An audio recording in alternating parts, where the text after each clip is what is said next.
안녕하세요. 김성길 목사와 함께하는 GTS 말씀 묵상 시간입니다. 오늘은 네 번째 주간의 마지막 날, 일곱 번째 날 묵상입니다. 일곱 번째 날은 전체를 기억하고 그리고 중요한 것을 정리하는 그런 날이 되겠습니다. 한 주간 동안 묵상 함께 하시느라고 수고하셨고 대단히 감사합니다. 자, 이제 오늘 마지막 날 묵상을 함께 하겠습니다. 전체 내용을 한번 기억해 보도록 하겠습니다. 자, 그럼 오늘도 본문 말씀을 우리 한번 읽도록 하겠습니다. 다니엘서 6장 1절. 다리오가 자기의 뜻대로 고관 120명을 세워 전국을 통치하게 하고 또 그들 위에 총리 셋을 두었으니 다니엘이 그 중에 하나이라. 이는 고관들로 총리에게 자기의 직무를 보고하게 하여 왕에게 손해가 없게 하려 함이었더라. 다니엘은 마음이 민첩하여 총리들과 고관들 위에 뛰어나므로 왕이 그를 세워 전국을 다스리게 하고자 한지라. 이에 총리들과 고관들이 국사에 대하여 다니엘을 고발할 근거를 찾고자 하였으나 아무 근거 아무 허물도 찾지 못하였으니 이는 그가 충성되어 아무 그릇됨도 없고 아무 허물도 없음이었더라. 그들이 이르되 이 다니엘은 그 하나님의 율법에서 근거를 찾지 못하면 그를 고발할 수 없으리라 하고, 이에 총리들과 고관들이 모여 왕에게 나아가서 그에게 말하되 다리오 왕이여 만수무강하옵소서. 나라의 모든 총리와 지사와 총독과 법관과 관원이 의논하고 왕에게 한 법률을 세우며 한 금령을 정하실 것을 구하나이다. 왕이여 그것은 곧 이제부터 30일 동안에 누구든지 왕 외에 어떤 신에게나 사람에게 무엇을 구하면 사자굴에 던져넣기로 한 것이니라. 그런즉 왕이여 원하건대 금령을 세우시고 그 조서에 왕의 도장을 찍어 메대와 바사에 고치지 아니하는 규례를 따라 그것을 다시 고치지 못하게 하옵소서 하매, 이에 다리오 왕이 조서에 왕의 도장을 찍어 금령을 내니라. 다니엘이 조서에 왕의 도장이 찍힌 것을 알고도 자기 집에 돌아가서는 윗방에 올라가 예루살렘으로 향한 창문을 열고 전에 하던 대로 하루 3번씩 무릎을 꿇고 기도하며 그의 하나님께 감사하였더라. 아멘. 자, 이제 7일차 내용을 정리를 해보죠. 주제는 본문 기억하기입니다. GTS 묵상은 한 주간 동안 주제가 매일매일 다르게 묵상을 합니다. 그래서 이게 익숙해져서 우리의 삶에 활용을 하면 삶의 변화와 발전을 가져오도록 구성되어 있습니다. 꼭 월, 화, 수, 목, 금, 토, 일주일 동안의 주제들을 잘 기억하시고 익숙하게 훈련할 수 있기 바랍니다. 자, 오늘은 본문 전체를 다시 한번 기억하는 거예요. 자, 1번. 본문을 중심으로 3가지 이상 질문을 만들어 보고 답해 보자. 자, 한 주간 동안 우리가 매일 묵상하면서 많은 질문을 만났습니다. 그리고 또 질문을 매일 2개 이상씩 만들어 보게 했습니다. 질문을 통해서 더 변화와 발전을 만들어 갈 수 있게 하는 것이죠. 그래서 우리가 좋은 질문을 만드는 일에 전문가가 되어야 합니다. 자, 그러면은 본문을 생각하시면서 3가지 질문을 만들어 본다면 어떤 질문들을 하면 좋을까요? 저는 3가지 질문을 이렇게 정했습니다. 첫째, 본문에서 가장 중요한 것은 무엇인가? 우리가 어떤 것들을 하면서 그 속에 있는 것 중에 가장 중요한 것을 찾는 것은 아주 중요한 일이죠. 자, 본문에서 가장 중요한 것, 여러 가지 이야기가 많이 나오는데 가장 중요한 것 무엇일까요? 네, 저는 다니엘의 그런 삶의 자세, 정체성을 지키기 위한 다니엘의 삶, 그리고 살아계신 하나님, 네, 이런 것들이 아주 중요한 내용이라고 생각을 합니다. 2번째는 다니엘은 어떻게 다른 사람들보다 뛰어난 삶을 살 수 있었을까? 저는 이게 계속 궁금해요. 도대체 어떤 마음이 있었기에, 무엇이 동기가 되어서, 사람은 어떤 동기가 없으면 열심히 살지를 않거든요. 도대체 어떤 동기가 있었을까? 물론 이제 저는 다니엘의 그 믿음의 정체성, 하나님의 사람이라고 하는 자부심, 그리고 하나님의 사람답게 살려고 하는 책임감, 사명감, 그리고 하나님의 사람으로서 살아가야 될 삶의 방식들. 예를 들면 하나님과 하루 3번씩 기도하면서 하늘의 문이 열렸고 하늘의 영감을 얻었어요. 이런 것들이 세상에 영감이 없는 다른 사람들보다 훨씬 뛰어난 그런 지혜를 가질 수 있었다, 이렇게 생각을 해요. 또 하나님의 사람답게 살려고 하는 어떤 책임감, 이것이 이 메데바세 그 우상 숭배하는 사람들보다 더 나은 삶을 살도록 만들지 않았을까. 업무 하나를 맡겨도 그래도 하나님의 사람이니까 저 우상 숭배하는 사람보다는 내가 더 잘 처리해야지, 이런 자세들이 그렇게 왕에게 신뢰를 얻을 수 있을 정도로 뛰어난 이런 자세를 갖지 않았을까 하는 생각을 해봅니다. 자, 세 번째는 이제 다니엘의 위기에서의 대처 방법. 변함없이 행동하는 것. 그리고 고민하고 사람 만나서 도움 요청하지 않고 기도하고 있다는 것. 그것도 감사함으로 하고 있다는 것. 이 속에는 하나님이 일하실 수밖에 없는, 그를 도우실 수밖에 없는 그런 어떤 역사들이 만들어지고 있는 거죠. 이게 참 중요한 내용이 많습니다. 자, 두 번째입니다. 본문을 묵상하면서 가장 기억에 남는 것. 저는 계속해서 이번 주간의 묵상에서는 이 두 가지. 어떻게 다니엘은 다른 총리들과 고관들보다 뛰어난 업무적 면에서, 도덕적 면에서 삶을 살 수 있었을까 하는 그의 뛰어난 삶의 모습. 또 하나는 위기 앞에서의 그의 대처 자세. 이 두 가지는 아주 굉장히 중요한 은혜로 저에게 다가왔습니다. 자, 세 번째입니다. 한 주간 동안 지나오면서 예수님과 관계된 나의 이야기 적어보기. 주님과 관계를 맺기 위해서 한 일들. 제가 제일 많이 하는 것이 묵상, 그 다음에 기도, 그리고 소통이에요. 매일매일 어떤 일을 만나면 주님 이럴 때 어떻게 해야 됩니까? 주님이라면 어떻게 하시겠습니까? 이런 소통을 통해서 주님과의 관계를 많이 갖게 되는 것 같아요. 이걸 통해서 어떻게 보면은 역동성 있는 그런 은혜의 삶이 지속될 수 있는 것 같습니다. 네. 예수님 때문에 고난받은 것이나 행동한 것들을 써보자. 저는 항상 나는 예수님 때문에 행복하고 감사하다. 우리는 아직 예수 믿는 것 때문에 막 핍박받고 뭐 감옥에 갇히고 이런 게 없잖아요. 그러다 보니까 주님의 은혜 아래서 살다 보니까 그냥 행복한 것 같습니다. 네, 감사하고요. 한 주간 동안 특별히 감사했던 것들을 적어보자. 우리가 이번 달은 감사의 달입니다. 그래서 특별히 이렇게 계속해서 감사할 걸 찾아보고 감사를 해보고, 그리고 이것이 감사가 습관이 되고 우리의 삶이 될 수 있도록 만들어 보려고 합니다. 저는 감사했던 것들, 늘 평범함 속에서의 감사는 묵상과 기도, 또 건강한 삶, 영상 사역, 또 구독자도 늘어나고, 또 기도의 시간들도 갖고, 또 중간중간 또 뭐 가족들하고 또 좋은 시간도 갖고, 코로나 때문에 제약을 많이 받지만은 그래도 함께 또 가족들이 옆에 있어서 그것도 참 감사하고. 네. 자, 이제 우리가 본문 전체를 기억해야 될 시간이 왔습니다. 자, 암송해 보겠습니다. 여러분들 한 구절이라도 암송하시려고 하시는 분들 한 구절만 외우셔도 되고, 저는 일단 항상 목표가 전체, 좀 틀리더라도 전체 암송입니다. 이 묵상 기간 동안 이 내용이 내 안에 담겨질 수 있도록.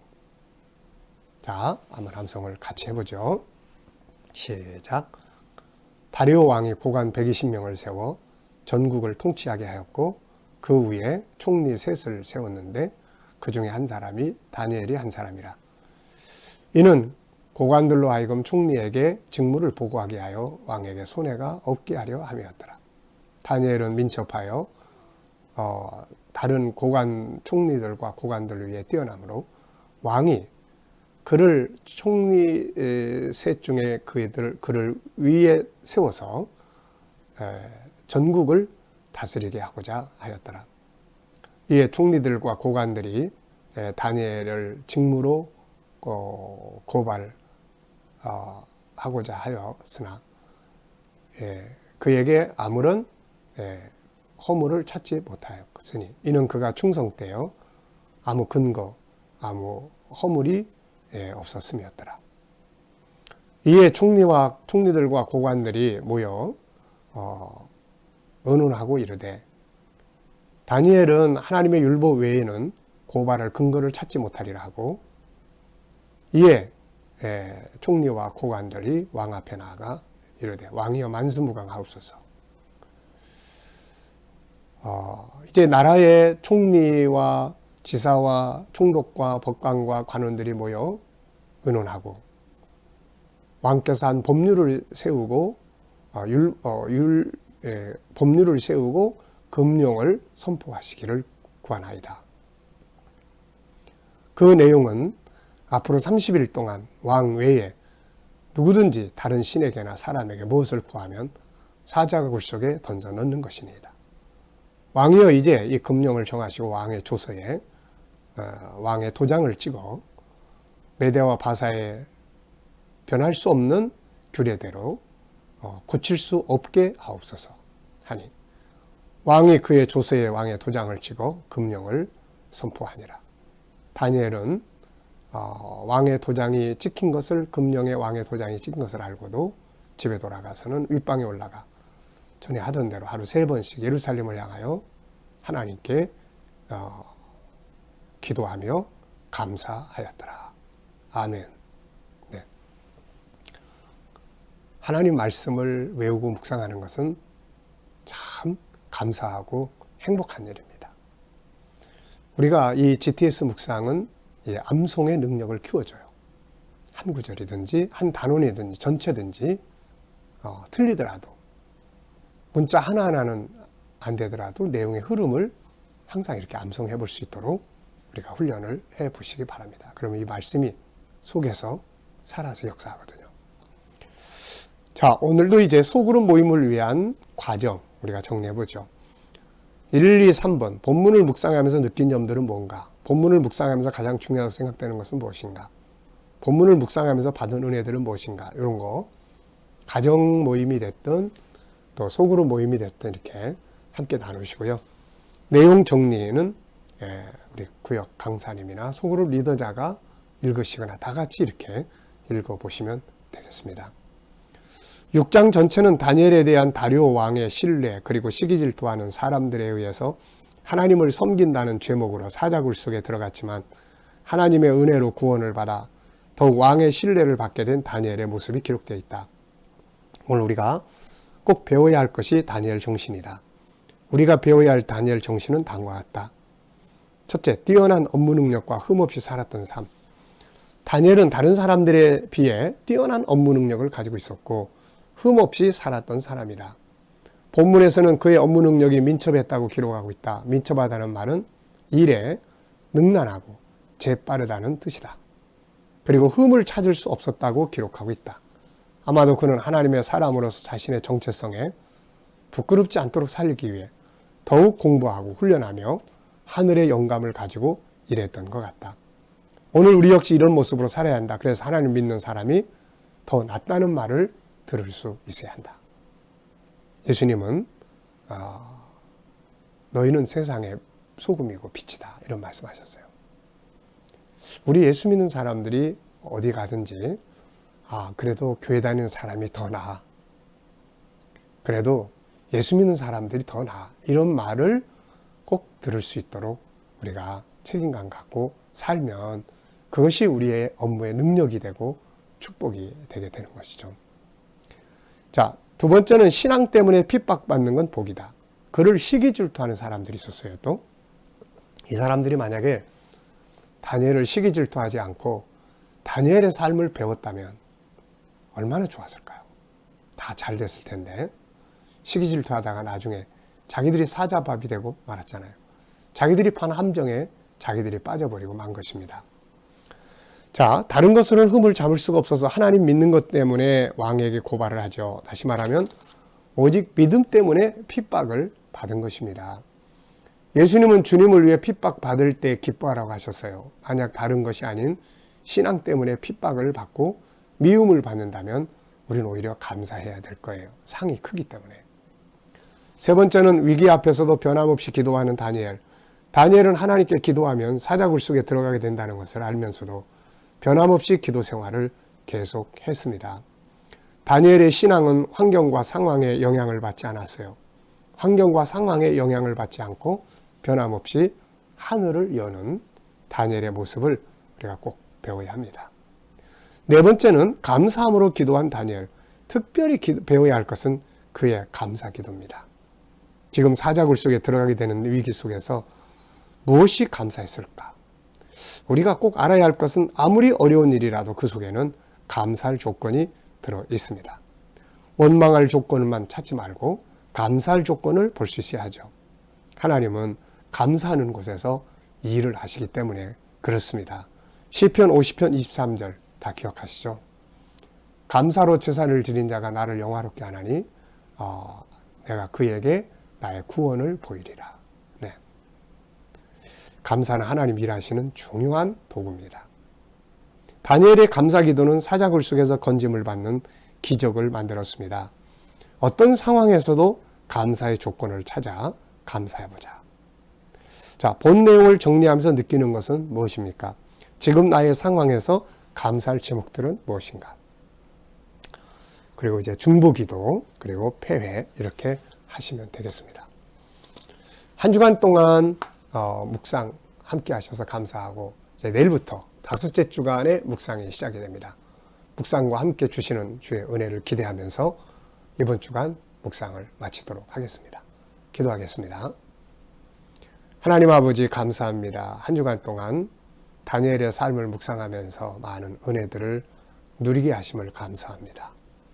묵상이 우리의 삶에 형통함을 가져다 주고 묵상은 우리를 치료하는 능력입니다.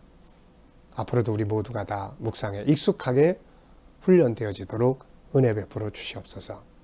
오늘도 주님 우리 자녀들과 친척들과 이웃들 중에 믿지 않는 자들 주께로 다 돌아와 예수 믿어 구원받게 하시고 또 우리 자녀들과 우리 모든 성도들 오늘도 주님 앞에 모여 예배드리는 곳곳마다 주님의 살아계심을 체험하는 귀한 예배의 날이 되게 하여 주시옵소서.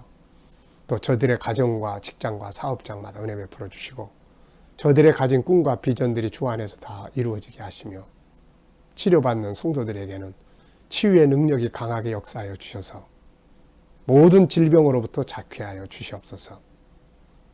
이 나라에서 하나님 코로나 바이러스로부터 머리털 하나 상하지 않도록 우리 성도들을 지켜주시고 이 땅에서 코로나 바이러스가 속히 소멸되도록 은혜 입혀 주시옵소서. 안전한 치료제와 백신들이 속히 개발될 수 있도록 개발자들에게 은혜를 베풀어 주시옵소서. 나라의 지도자들에게 지혜와 명철을 주셔서 이 나라를 바른 길로 이끌어가게 하여 주시옵시고 세계 곳곳에 있는 선교사님들과 저들의 사역 가운데 은혜 베풀어 주시옵소서. 주님, 이슬람권, 또 공산권, 불교권, 힌두권 속에서 핍박받는 주의 백성들에게 교회들을 위해 함께 하셔서 믿음 잘 지킬 수 있도록 은혜 입혀 주시옵소서. 감사하며 예수님의 이름으로 기도하옵나이다. 아멘.